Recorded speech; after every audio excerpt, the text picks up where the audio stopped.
I'm Pierce Backus. I'm here with Kevin Pollock, and we're discussing estate planning.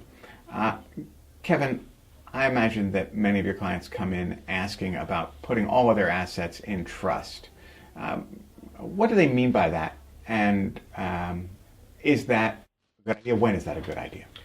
Pierce, there are many different types of trusts. And oftentimes people are talking about setting up a revocable living trust to manage their assets. The revocable living trust, sometimes called a revocable living trust or a grantor trust, is designed for one primary purpose, and that is to minimize probate. It is designed to make things easier after they pass away. Sometimes people will think that they want asset protection.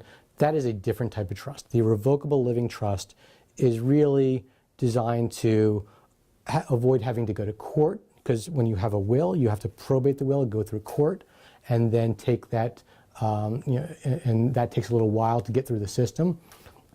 But if your assets are owned by a trust before you die, then literally the moment someone can produce a death certificate or prove they have authority to act as trustee, they can then manage those assets and transfer those assets where they need to go.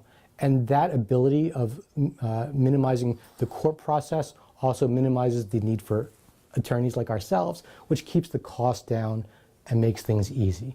So that's what most people are talking about when they say that they want a trust. And in certain jurisdictions, like New York, like Florida, probate can be very costly. So there's more need to do this in some jurisdictions than others. And there's also more need to do it when you have a more complex estate. For example, if you've got real estate in New York, New Jersey, Florida, well, you have to go through 3 separate probates in each one of those places. Where if you just have an IRA as your only asset, well, you don't need a trust. You just name the beneficiary that you want. There's no need to use a trust.